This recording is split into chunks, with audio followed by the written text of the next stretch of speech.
Padre Santo, te damos gracias porque tenemos este privilegio, Señor, en vasos de barro, de poder entregar tu palabra aún siendo indignos, oh Señor, con tantas cosas tal vez que podrían ser apuntados, Señor, los dedos hacia nosotros, diciendo todo lo que hemos fallado delante de ti. Te damos gracias porque tú nos perdonas, nos limpias, nos haces aptos y nos pones, oh Señor, en este trabajo de poder anunciar el Evangelio. Te damos infinitas gracias, Señor. Te ruego que esta noche tu Espíritu Santo tome el control de esta presentación, oh Señor, de esta predicación, que mis ideas queden muy de lado, pero que tú hables a mi corazón con fuerza, oh Señor, y al de mis hermanos también. Si hay un corazón que está quebrantado en esta noche, te ruego que tú lo consueles, pero también te ruego, Señor, que tú quebrantes los corazones duros para que podamos prestar atención y obedecer de una vez por todas a tu palabra. Por el nombre de Jesús lo rogamos. Amén. Vamos a hablar hoy día de misiones, ¿no es cierto? Todos conocemos Marcos 16:15, que dice: ir por todo el mundo y predicar el Evangelio a toda criatura. Muy bien, yo tengo una pregunta para ustedes. ¿En qué libro de la Biblia se empieza a hablar de las misiones? Correcto, en Génesis. Génesis 4:26. Voy a explicar por qué digo esto, porque a lo mejor algunos me van a decir, pero no dice eso. Existe un verbo en hebreo que es kará, lo voy a explicar luego. En este versículo dice: y a Set también le nació un hijo y llamó su nombre Enos. Entonces los hombres comenzaron a llamarse del nombre de Jehová.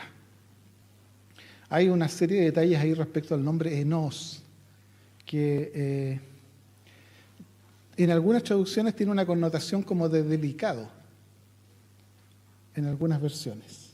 Pero lo que me interesa es la parte donde dice: entonces los hombres comenzaron a llamarse del nombre de Jehová. ¿Por qué quiero hablar del verbo kará?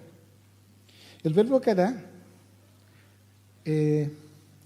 aquí me van a perdonar los estudiantes de hebreo, yo sé que es él llamó, pero como nosotros estamos en español, vamos a usar el infinitivo, que sería llamar, clamar, invocar, dar fama, invitar, mencionar, nombrar, predicar, proclamar, pronunciar, leer, reconocer, decir. ¿Por qué se da esta situación? El hebreo es mucho más completo, mucho más amplio que el español. Nosotros en español tenemos una palabra específica para decir cada cosa. En el caso del hebreo hay que tomarlo del contexto, porque lo que Dios pronuncia es bastante más amplio de lo que nosotros podemos abarcar. Ahora, en todos los capítulos anteriores, el verbo kará está expresado en la forma vaikra, que significa y llamó. Y llamó, ¿no es cierto?, mares, y llamó, ¿no es cierto?, al hombre, y llamó a Adán, y Adán llamó a Caín. Pero en esta cambia por primera vez y aparece en la forma licro, que es a llamarse. Pero si ustedes lo piensan, ya existían nombres, porque ahí dice textualmente el nombre de Jehová.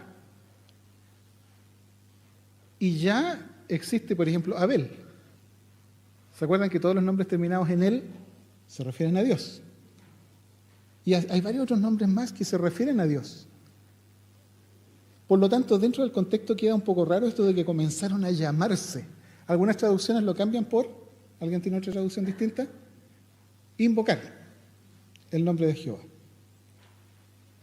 El hecho es que está la palabra kará, y yo voy a tomarme una libertad acá, con el perdón de todos los hermanos, voy a usar esa acepción. Empezaron, porque dice, la otra forma que podría decir una traductor decía, también podría ser a llamarse los unos a los otros al nombre de Jehová. Esa es otra de las traducciones propuestas. Es un pasaje complejo.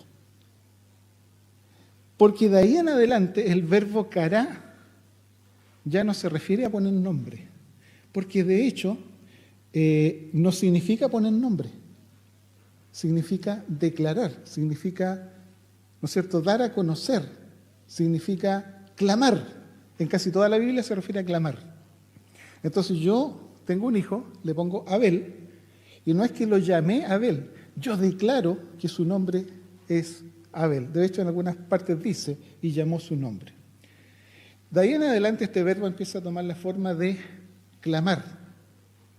Jeremías 31, 6. Porque habrá un día en que clamarán los guardas en el monte de Efraín, levantaos y subamos a Sión, a Jehová nuestro Dios. Habla de personas que están clamando en voz alta, también se refiere a leer en voz alta. Vamos a Sión, vamos a Jerusalén. Es que no quiero ir, vamos. En otros pasajes se refiere a hablar en nombre de Dios. Este pasaje ustedes lo conocen muy bien. Isaías 49. Ojalá estos pasajes los puedan buscar y marcarlos, sería súper bueno. Súbete sobre un monte alto, anunciadora de Sión, levanta fuertemente tu voz, anunciadora de Jerusalén, levántala, no temas. Di a las ciudades de Judá, veis aquí el Dios vuestro. ¿Se fijan en la forma como está expresado? Está expresado de llamar, predicar, pero no llamar de poner nombre, llamar a. Se parece mucho, ¿no es cierto?, cuando vemos en el Nuevo Testamento cuál es el verbo de llamar, caleo, ¿no es cierto? Caleo se refiere a cuando un soldado es llamado al frente para hacer una misión. Dice que el Señor nos llama, nos caleo. El Señor no nos llama por llamarnos, nos llama con un propósito. Otra forma que está expresado, Jeremías 1:7. En este caso, tiene una estructura un poquito distinta. Jeremías dice, ay Señor, que soy niño, yo no voy a poder hablar a nombre tuyo, yo no soy la persona apta. Yo creo que todos decimos eso, ¿no es cierto? Díjome Jehová, no digas soy niño, porque a todo lo que te enviaré irás tú, y dirás todo lo que te mandaré. No temas delante de ellos, porque contigo soy para librarte, dice Jehová. Y extendió Jehová su mano, y tocó sobre mi boca, y díjome Jehová, he aquí, he puesto mis palabras en tu boca. Está hablando de predicar, ¿se dan cuenta? Está hablando de hablar a nombre de Dios. Miren este pasaje de Isaías. Es precioso. He aquí, llamarás, ese llamarás es cara. Llamarás a gente que no conociste y gentes que no te conocieron correrán a ti por causa de Jehová tu Dios y del Santo de Israel que te ha honrado. Cuando Dios le habla a Abraham, ¿para quién es la bendición? ¿Solo para él? ¿Cómo le dice Dios? En ti serán benditas todas las naciones, todas las familias, todas las gentes, los goim, como dicen en hebreo, ¿no es cierto? Nosotros para todos los judíos somos goim, pero como los otros, los de allá. Pero resulta que todos esos goim debieron haber sido bendecidos en el nombre, ¿no es cierto?, por la misión que Dios le entregó a Abraham. ¿Qué hicieron los judíos con la Torá, con la palabra de Dios? Se encerraron, la guardaron, prohibieron el acceso a nadie que no fuera un judío legítimo, incluso dentro de los judíos tenía que haber una serie de reglas hasta el día de hoy. Pero acá, ¿cómo dice Isaías? Le vas a predicar a naciones desconocidas. Esas naciones desconocidas correrán a ti por causa de Jehová tu Dios. El propósito de Dios era que el mensaje de Él fuera conocido en todo el mundo, desde el principio, desde los primeros versículos del Antiguo Testamento. Es interesante cuando uno lo va estudiando porque es como que el lenguaje va cambiando, pero como que se va ampliando, se va desarrollando, va siendo cada vez más específico. Aquí hay un pasaje que a mí siempre me provocó problemas. A lo mejor, ¿por qué no lo buscamos? Habacuc 2.2. Por favor, quiero que lo miren. Habacuc 2.2. Si alguien no sabe dónde queda Habacuc, está en el Antiguo Testamento. Está en los profetas menores. Habacuc 2.2. Habacuc está orando, está llorando, dice, ¿por qué Dios tú permites que todo este abuso, estas terribles cosas que nos hacen los enemigos, han destruido tu templo, han echado abajo el muro, ¿no es cierto?, abusan de nuestras mujeres, se roban nuestras siembras? ¿Cómo tú, Dios, que eres tan bueno, lo permites? Después de mucho insistir, él dice, me voy a parar sobre mi guarda, ¿no es cierto?, voy a ponerme en la torre, que la torre está en el suelo, por supuesto. Quiero entender qué es lo que Dios quiere hacer conmigo. Y el Señor le dice, Jehová me respondió y dijo, escribe la visión que te voy a dar a continuación y declárala en tablas para que corra el que leyere en ella. Está raro, ¿no? Es como extraño. Leyere corresponde, adivinen a qué verbo. Cara. Y la palabra correr es roots, que se refiere a correr, dividir rápidamente, separar en partes, ¿no es cierto? Traer rápidamente, ir corriendo, hacer postas, esforzarse. Para que vaya corriendo, para que, ¿no es cierto?, hagan postas, para que le pongan todo el esfuerzo, el que leyere en ella. Acuérdense que en hebreo el que hay que asumirlo del contexto porque no está ahí. Nosotros lo podemos sacar de la forma como está estructurado el verbo. Pero perfectamente podría decir para que vayan corriendo a clamar o para que vayan corriendo a predicar. ¿Ustedes creen que a Habacuc le interesaba esto con todos los enemigos alrededor? Pero el Señor le dice, ya, yo te lo voy a revelar. Acuérdense que al final, en el capítulo 3, Él dice, bueno, aunque las vides no florecerán, ¿se acuerdan? Dice el famoso pasaje, Señor, aviva la obra en medio de tus tiempos, etc. Lo que Él entiende, que lo que viene es una predicación masiva, que hay que ponerse las pilas, hay que anotar lo que a uno le dijeron para que no se le olvide y salir a leerlo. Acuérdense que también se refiere a leer en voz alta. El que lo lea en voz alta, el que lo declare, como le decíamos en el colegio, el que lo declame. En todo momento el Señor está hablando de esparcir un mensaje. En el profeta Amós 8:11, he aquí vienen días, dice el Señor Jehová, en los cuales enviaré hambre a la tierra, no hambre de pan, ni sed de agua, sino de oír la palabra de Dios. A nosotros no nos parece, pero yo les cuento que estamos en ese tiempo. La gente tiene una tremenda necesidad. Yo conversaba con un compañero de trabajo que es no creyente, pero cuando yo le hablo de repente de las revelaciones, lo que el Señor dice, y él me dice, pero si todo eso está pasando, si todo eso es ahora. Y él me dice, tienes que juntar agua, tienes que prepararte porque viene una guerra muy grande. Bueno, él viene de la Fuerza Aérea, así que sabe un poco de lo que habla. Y él me dice, yo tengo todo listo, tengo mercadería para un mes, porque se viene la guerra fuerte y esto va a ser terrible. Y yo le digo, oye, pero si todo eso está anunciado en la Biblia.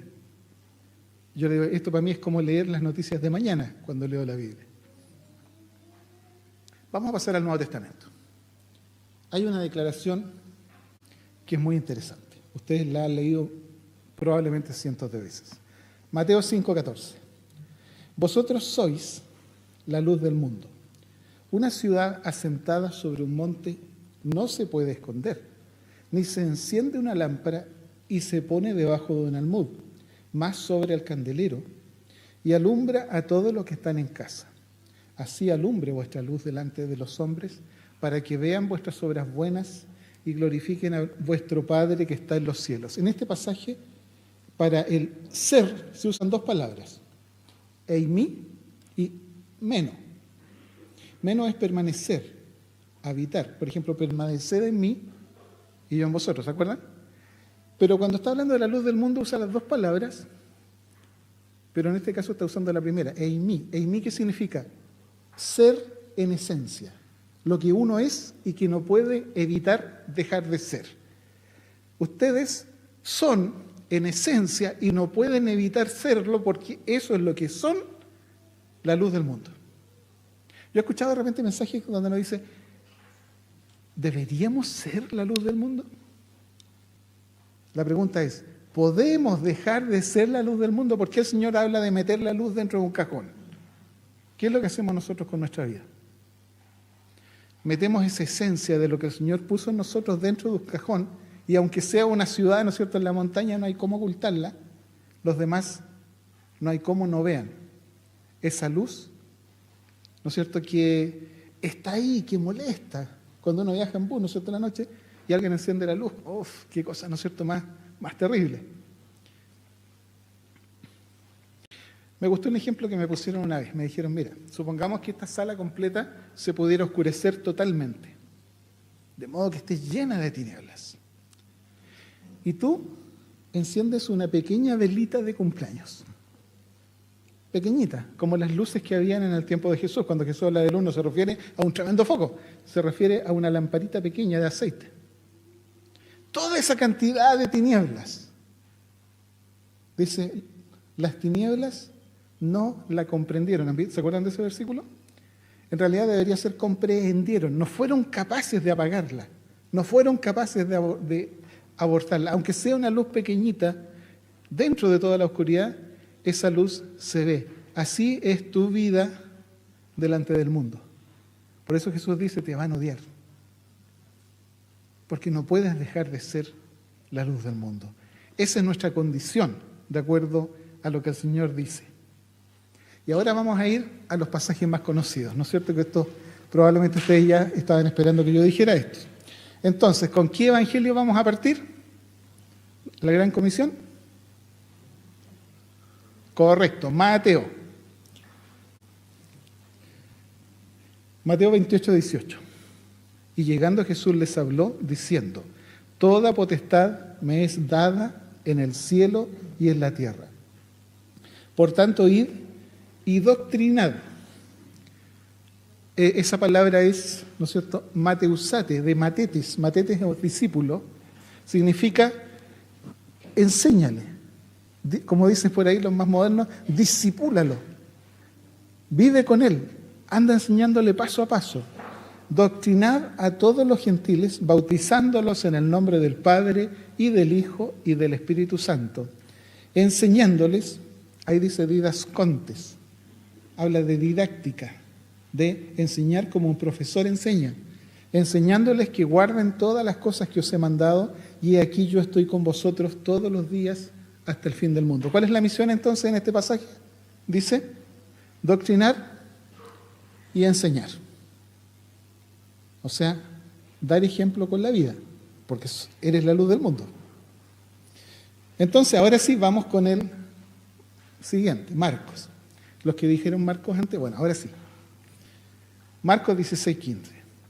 Y les dijo, id por todo el mundo y predicad el evangelio a toda la criatura. Aquí la palabra es querusate, caruso. ¿Han escuchado ese nombre? O queruso, en hebreo se refiere a una persona que proclama las noticias. ¿Se acuerdan cómo en Inglaterra, cuando pasa algo en la familia real, aparece un señor con una capa larga y él se anuncia al pueblo de Inglaterra que ha nacido el príncipe tanto, ¿no es cierto? O el matrimonio, o cualquier cosa. Las noticias se daban por un caruso. Dice, ustedes carucen el evangelio a toda criatura. Anúncienlo como una noticia importante que debe ser conocida. El que creyere, obviamente en ese evangelio, y fuere bautizado será salvo, mas el que no creyere será condenado. Están las dos posibilidades. Es posible que el evangelio que prediquemos sea rechazado. Y estas señales seguirán a todos los que creyeren. En mi nombre echarán fuera demonios, hablarán nuevas lenguas, quitarán serpientes, y si bebieren cosa mortífera, no les dañará. Sobre los enfermos pondrán sus manos y sanarán. ¿Qué dice Lucas? Lucas 24:45. Entonces les abrió el sentido para que entendiesen las Escrituras. Acuérdense que Lucas lo está contando desde la distancia. Él no participó personalmente en los hechos, sino que interrogó a todo el mundo.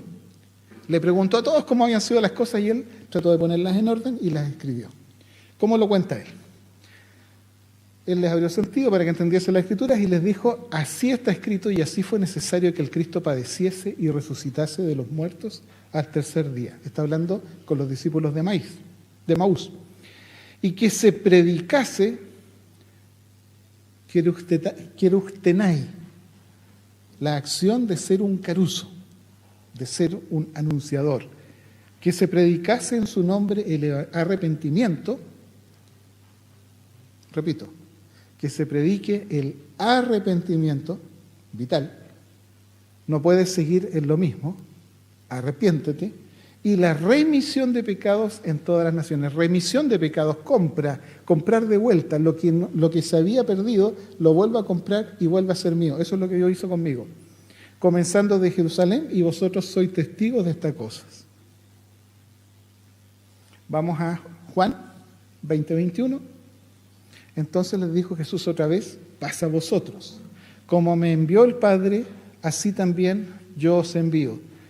Es interesante que aparecen dos palabras distintas. Apostelo, que es enviar con una misión, ¿no es cierto? De ahí decimos nosotros apostillar, ¿han visto eso? Poner una marca para validar que algo es así. Y como me envió, dice pempo. Ser enviado con una misión, pero de parte del Padre. Así como me envió el Padre, así también yo os envío. Y como hubo dicho esto, sopló y díjoles, tomad del Espíritu Santo. A los que remitieren los pecados les serán remitidos, a quienes los retuviereis serán retenidos. Por lo tanto, nosotros hemos dicho, ¿se acuerdan cuántas veces hemos dicho? Si algo en la Biblia aparece 2 veces, ¿por qué aparece 2 veces? ¿Si aparece 3? ¿Y si aparece 4? Porque es extremadamente importante. ¿Y si aparece 5? Hechos 1:7. Jesús nuevamente hablando, dice, y les dijo, no toca a vosotros saber los tiempos o las sazones que el Padre puso en su sola potestad. Mas recibiréis la virtud del Espíritu Santo que vendrá sobre nosotros y me seréis testigos en Jerusalén, en toda Judea y Samaria y hasta lo último de la tierra. Cuando dice me seréis testigos, otra forma de decirlo es, ustedes van a ser mis testigos. ¿Se acuerdan cuando Juan dice, y vimos su gloria y habitamos con él? En otras palabras, Juan dice, lo olimos, lo tocamos, caminamos con él, comimos con él. Ustedes van a ser mis testigos. Cuando nosotros llegamos a la revelación final, al Apocalipsis, el Señor le habla a las iglesias y empieza a hablarle a la iglesia de Éfeso y les dice, yo sé tus obras y tu trabajo y paciencia y que tú no puedes sufrir a los malos y has probado a los que se dicen ser apóstoles y no lo son y los has sellado mentirosos. ¿No es cierto que nos identifica? ¿Verdad que nosotros somos así? ¿Somos capaces de identificar a un falso profeta rápidamente? Y has sufrido, y has tenido paciencia, y has trabajado por mi nombre, y no has desfallecido. Qué palabras más preciosas que el Señor nos dice en esta noche, ¿no es cierto? ¿Por qué están todos serios? ¿Porque sabes lo que viene? Pero tengo contra ti que has dejado tu primer amor. ¿Dónde quedó ese entusiasmo? ¿Dónde quedó ese enamoramiento que tenías por mí? Recuerda, por tanto, de dónde has caído y arrepiéntete. Esto es para los cristianos, ¿se dan cuenta? Arrepiéntete. Y haz las primeras obras, pues si no, vendré presto a ti y quitaré tu candelero de su lugar si no te hubieras arrepentido. Wow. Ya no me gustó el mensaje. Dejémoslo hasta aquí, ¿me parece o no? ¿O seguimos? No, sigamos. Iglesia de Filadelfia. Y escribe al ángel de la iglesia en Filadelfia. Estas cosas dice el santo, el verdadero, el que tiene la llave de David, el que abre y ninguno cierra, y cierra y ninguno abre. Yo conozco tus obras. Miren qué precioso lo que dice a continuación. He aquí, he dado una puerta abierta delante de ti, la cual ninguno puede cerrar porque tienes mucha potencia. Eres una velita dentro de un galpón oscuro. Tienes un poquito de potencia. Y has guardado mi palabra y no has negado mi nombre. He aquí yo estoy a la puerta y llamo. Si alguno oyere mi voz y abriere la puerta, entraré a él y cenaré con él y él conmigo. A veces lo usamos para la predicación del Evangelio, para los inconversos. Y este no es para los inconversos, este es para la iglesia. Este es para nosotros. El Señor quiere tomar once con nosotros.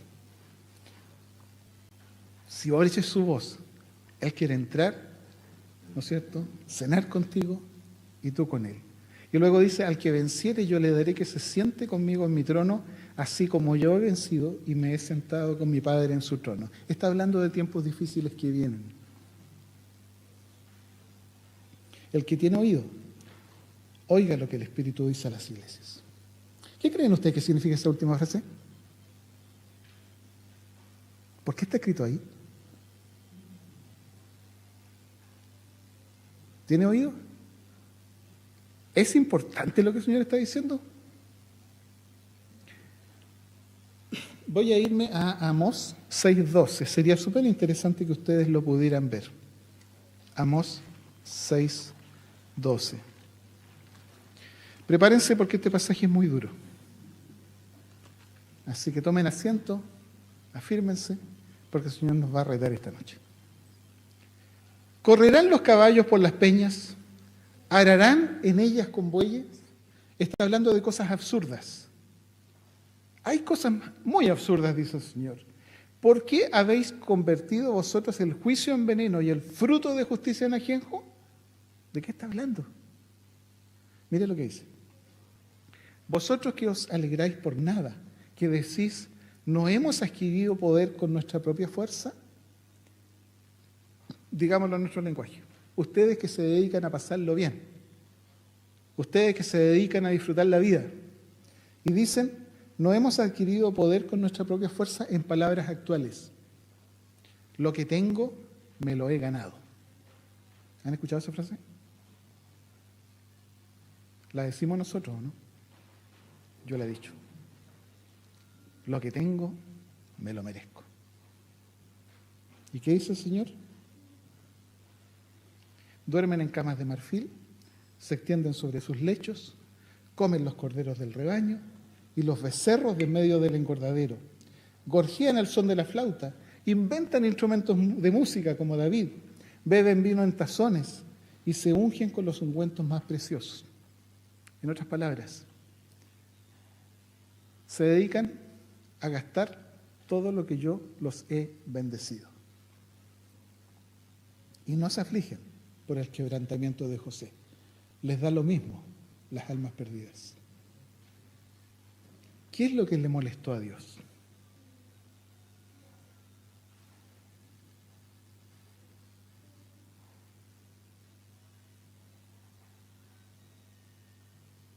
¿Qué tiene de malo? ¿Acaso yo no quiero que mis hijos tengan lo que yo nunca tuve? ¿Acaso yo no quiero recorrer los lugares que siempre quise conocer? ¿Acaso no tengo derecho a tener un autito bonito, comprarle un seguro que sea bueno, estacionarlo en un lugar seguro, pagar para irse por una autopista que sea de buena calidad, cosa que no se raye?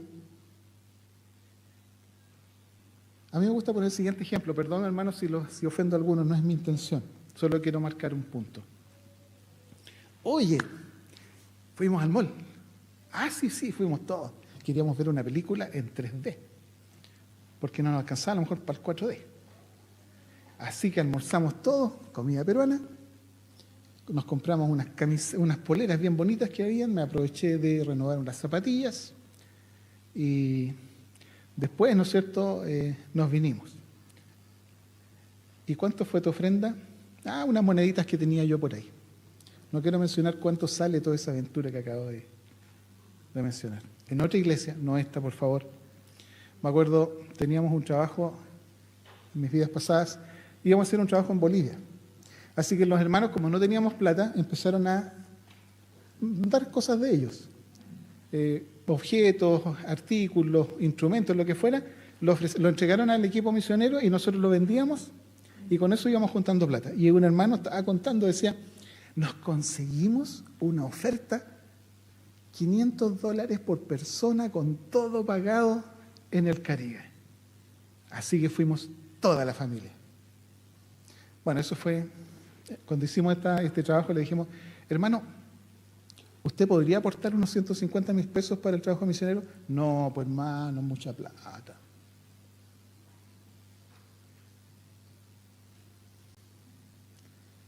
No sé si se entiende a dónde quiero llegar. ¿Por qué el Señor se enojó?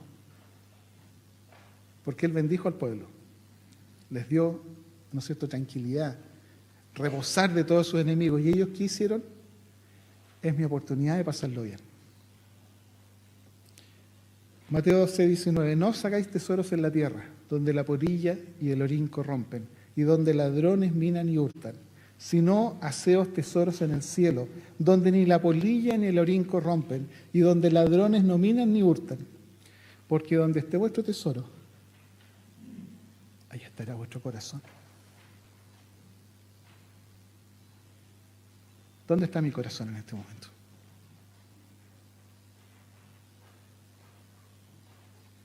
Seguir la paz con todos y la santidad, Hebreos 12, sin la cual nadie verá al Señor.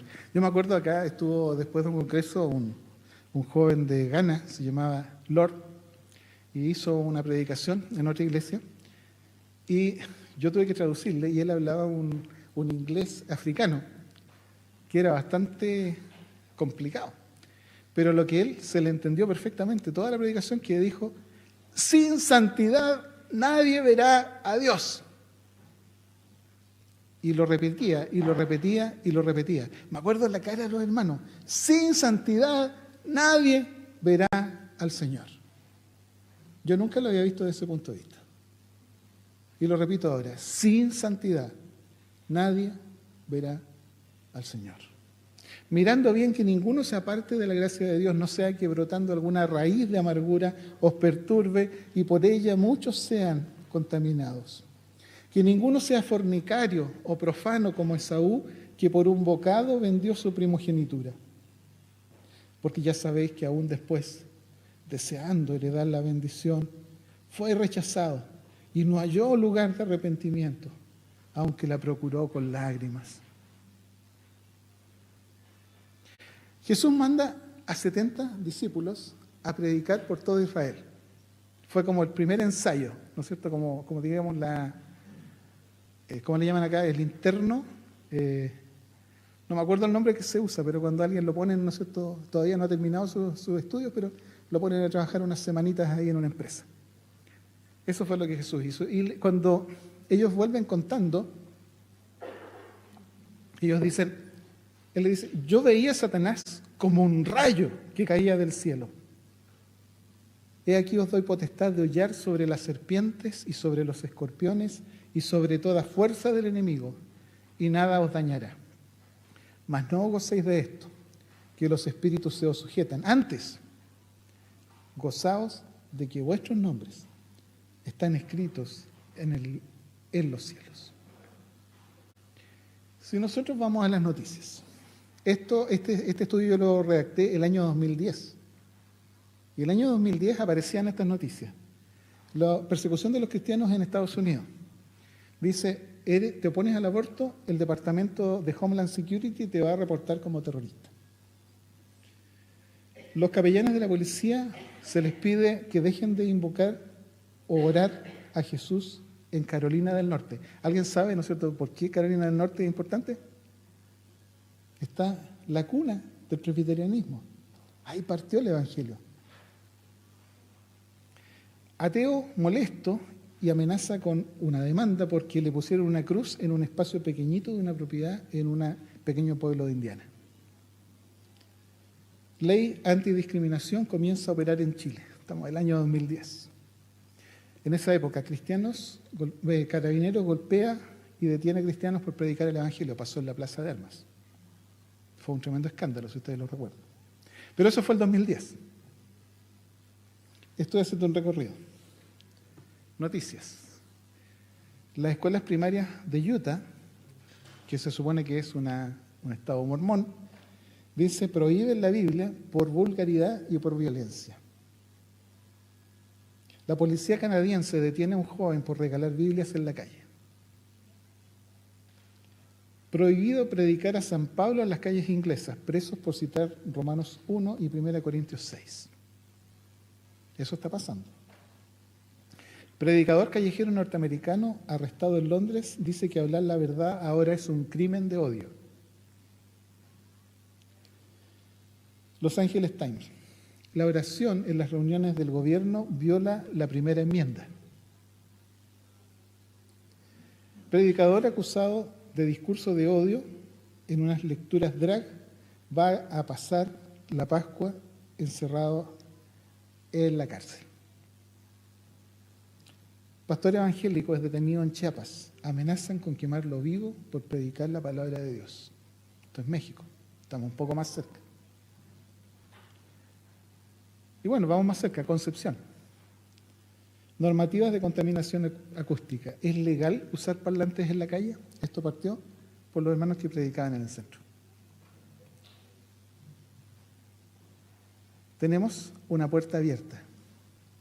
¿Cuánto tiempo más va a estar abierta esa puerta? Hermano, ¿dónde está tu tesoro? Necesitamos poner misioneros, necesitamos ir. Existen 3 formas, nos enseñaron cuando niños, ¿no es cierto? ¿Cuáles eran las 3 formas? Ir, orar y dar. Ir, a lo mejor no vamos a poder ir. Dar es lo central. Orar, si no podemos dar, no podemos ir, al menos tenemos que estar orando fervientemente. No es, ay Señor, bendice a los misioneros. Es un poco más que eso. Tenemos misioneros, ¿no es cierto? En el caso de acá de Iquitos, que son muy cercanos a nosotros, hay un hermano que ya tiene casi 90 años. Y con todo lo que juntó, se compró una lancha y recorre, ¿no es cierto?, todos los ríos del Amazonas. El pastor Hoyos me contaba que un día se lo acompañó y este hermano se metió por la desembocadura y el pobre bote casi se hundía. Y el hermano decía, no, pero vamos nomás, no se preocupe, pastor, si no pasa nada.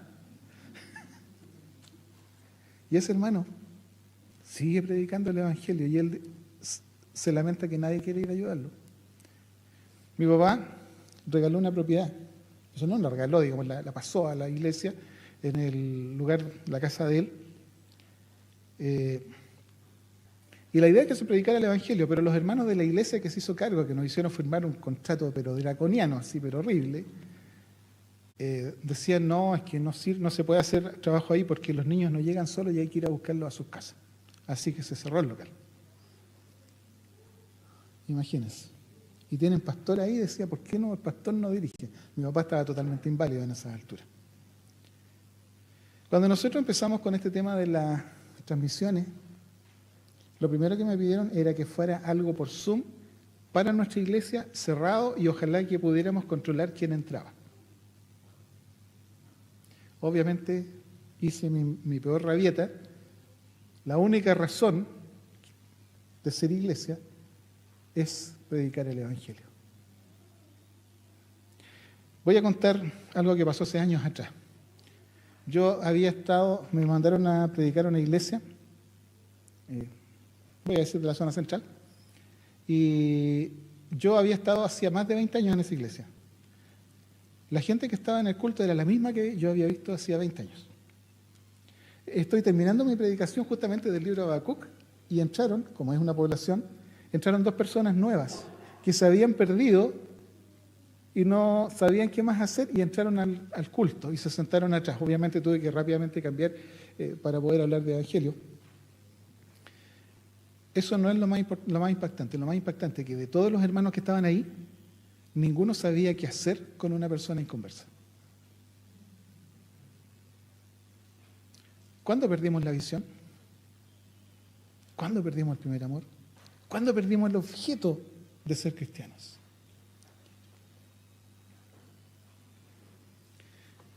Segunda de Pedro 3:9. El Señor no tarda su promesa como algunos la tienen por tardanza, sino que es paciente para con nosotros, no queriendo que ninguno perezca, sino que todos procedan al arrepentimiento. Mas el día del Señor vendrá como ladrón en la noche, en el cual los cielos pasarán con gran estruendo y los elementos ardiendo serán deshechos y la tierra y las obras que en ella están serán quemadas. Pero este pasaje, por favor, busquémoslo. Yo quiero que todos lo busquen en su Biblia. Ezequiel 22:30. Márquenlo, pónganlo de colores, pónganlo en marcador ahí. Ezequiel 22:30. Y busqué de ellos hombre que hiciese vallado y que se pusiese al portillo delante de mí por la tierra para que yo no la destruyese, y no lo hallé. ¿Qué es lo que era el portillo? Cuando había un ataque enemigo, ¿no es cierto? ¿Qué era lo primero que trataba de hacer el otro ejército? Romper el muro. Una vez que se rompía el muro, ya no había forma de defender la ciudad. Había que tratar de salvar a los niños, había que tratar de salvar a las mujeres, esconderlos. Y habían unos pocos hombres que se quedaban en el portillo. Y esos sabían que iban a morir. Pero hasta la última gota de sangre no dejaban pasar ningún enemigo vivo. El Señor está esta noche recorriendo, ¿no es cierto?, acá, mirándonos a todos. Yo dice, busqué acá en Esmirna alguien que pusiese una valla y que se pusiese al portillo delante de mí por la tierra para que yo no la destruyese. Y no haya ninguno. Por tanto, derramé sobre ellos mi ira. Con el fuego de mi ira los consumí. Torné el camino de ellos sobre su cabeza, dice el Señor Jehová. Padre Santo, es tan fuerte tu palabra cuando nos pega en el corazón. Es tan evidente, Señor, que estamos tan lejos del propósito que tú tenías para nosotros cuando nos llamaste. Te pedimos perdón, te rogamos que nos des una nueva oportunidad. Bendecimos a los hermanos, Señor, que están tomando esta posta, de poder ir al frente, de poder, Señor, tomar este lugar por cuenta de nosotros. Te ruego en esta noche por los hermanos que van a orar, pero por sobre todo por los hermanos que van a convertir su bolsillo y van a empezar, oh Señor, a hacerse cargo, a tomar el peso de la obra misionera. Te rogamos que esto no quede, oh Señor, en un discurso, sino que tú hables a mi corazón y al de los hermanos y nos conmuevas y nos hagas responsables.